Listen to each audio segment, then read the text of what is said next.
هەڵبژاردننی ئەم جارەی پەرلەمانی کوردستان کەوا بڕیارە لە 10 حوزەیرانی ئەمساڵ بەڕێوە بچێت بە ژمارەیەک تایبەتمەندی لە هەڵبژاردنەکانی دیکە جا دەکرێتەوە لەوانە دەنگدان بە کارتی بایۆمتری، بەکارهێنانی تۆماری دەنگدەرانی کۆمیسیۆنی عێراق، چوار بازنەیی، بەڕێوەبردننی هەڵبژاردنەکە لەلایەن کۆمیسیۆنی عێراقەوە، دەنگدان بە کارتی بایۆمتری.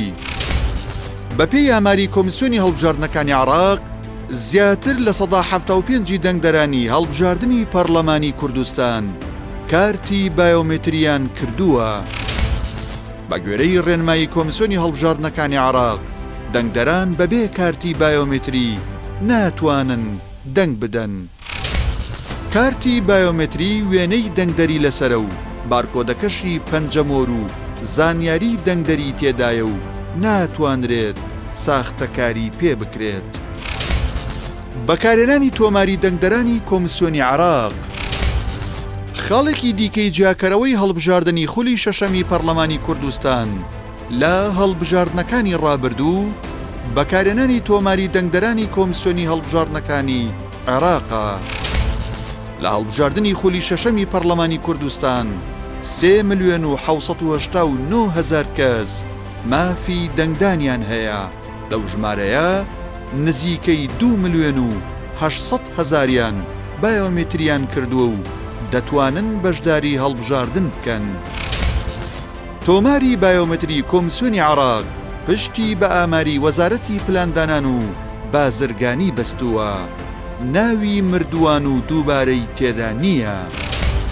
چوار بازنەیی و نەمانی کورسی کۆتایی پێگاتەکان بەپێی بڕیاری دادگای فیدراڵی بۆ هەڵبژاردننی خولی شەشەمی پەرلەمانی کوردستان 11 کورسی پێگاتەکان نەماوە و پەرلەمان لە 100 کورسی گشتی پێک دێت.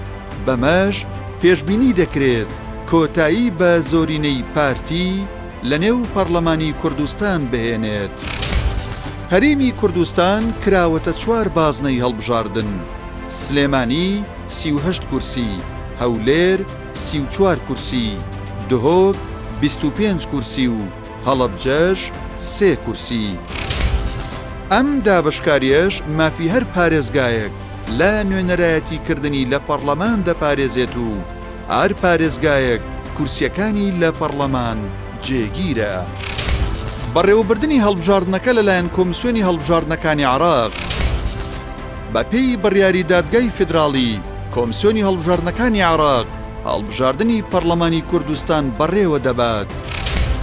ئەم کۆمیسیۆنە لە 9 ئەندام پێگاتووە و دەسەڵاتدارانی هەرێم هەژمونیان بەسەریدا نییە.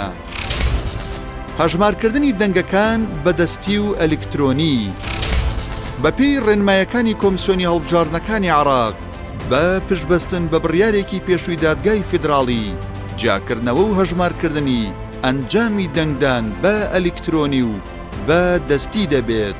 ئەمەش ڕێگری لە ساختەکاری دەکات.